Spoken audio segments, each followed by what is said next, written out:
I'm Paul Bennett at Downeast Thunder Creations in Millbridge, Maine. And the video I'm doing now is about my outfeed table for my table saw. And it'll also be used as an assembly table. But what makes this project unique is that my combination outfeed assembly table has to be mobile. I have to be able to move it around my shop. And my table saw is also on wheels. It's on a carriage with wheels so I can move it in different positions. But there's a lot of outfeed assembly tables that are mobile.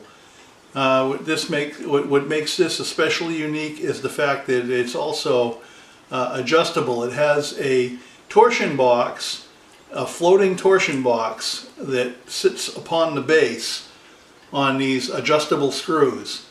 And because my shop floor is not perfectly flat, it's very uneven, and I can not only, if I want to make the top perfectly level I can, but if I want to make it the exact same plane as my table saw, I can also adjust it. There are little holes in the top of the table I can reach through with the screwdriver to turn the screws, and the torsion box that sits on the base is actually about ½ an inch above the base. It just sits on those adjustment screws. The adjustment screws have little feet that fit into a pocket, these little pockets that are bored into the top of the base. And I've done a set of drawings. I have a couple of drawings now. They're not fully complete finished drawings because I really didn't need them for myself. I just put them together as a guide. I may do some finished drawings later, but for now I'll post what I have.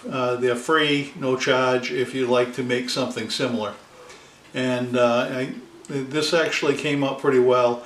I did not put in all the features I wanted to. I had ideas of installing a bank of drawers in the base cabinet. I didn't do that because I thought, well, a little bit of indecision here. I'm thinking of other things I could do with it. So I left that out for now. I also thought about putting some French cleats on the sides, or shelves, or other things where I can hang tools or equipment or things I need. And so that's still up in the air. I also wanted to put a roll of paper that I could easily pull onto the table. I'm using it as an assembly table if I'm painting. I'll probably do a subsequent video and show all the features and add-ons at a later date. But right now, I have a big job coming up. I have about 16 5-panel benches I have to build within the next couple of weeks, and I really needed this outfeed table, and because of the unevenness of my floor I really had to make it adjustable as well as movable. And so stay tuned for the video. I'm going to show you how I built it. Just follow along, you'll see how I built it. You can download the drawings in a free PDF. I'll put the link in the description below. And if you want to make one, cool. You may have to change some of the dimensions to fit the height of your table saw, whatever your needs are. So feel free to do that. And please subscribe to my YouTube channel. I appreciate it. If you will subscribe, you'll be automatically entered in my random drawing giveaways as I reach different milestones. And please like and share the video. I appreciate it. So thank you very much for watching.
Bye.